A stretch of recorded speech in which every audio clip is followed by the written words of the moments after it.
Təndirdə, kürə peçində, çörək, şirniyyat, kabab bişirdiyiniz zaman baxıram ki, bəzən müştərilər bir dəfə çox gözəl bişirdiklərini deyirlər bir dəfə amma misal üçün kabab qurudu. Bunun səbəbi ondadır ki, bu daha çox əvvəllər yaşanırdı. Yəni son dövrdə artıq yəni mağazamızda bildiyiniz kimi termometrlər satışdadır. Artıq bu termometrlər gəldikdən sonra demək olar ki, bizim müştərilərdən, bizdən mal alan müştərilərdən heç birində bu problem yaşanmır. Daha əvvəllər bu problemlər yaşanırdı. Bir dəfə deyirdi, ət çox qəşəng çıxır, bir dəfə amma quruyur. Onun səbəbi o idi ki, təndiri misal üçün siz bir dəfə 1 saata yandırırdınız. Atdığınız odundan da çox şey asılıdır. Elə odun var ki, daha çox istilik verir. Elə odun var ki, daha az istilik verir. Bir dəfə təndir az qızırdı, bir dəfə çox qızırdı.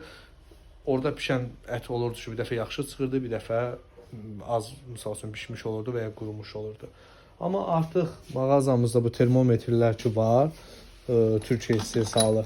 Bu termometrlər gələndən sonra istər təndirlərdə, istər kürə peçlərində quraşdırıldıqdan sonra müştərilər bilir ki, yəni kərpic hansı dərəcədə qızıb, yəni ona uyğun da şirniyyatlarını, kabablarını pişirə bilirlər.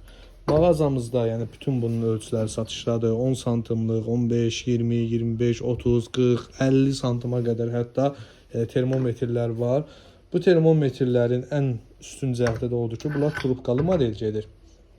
Bu turba isə həmişə qalır kərpicin içində. Bu da belə deyək də termometrin əsl özüdür. Bu keçir bu formada.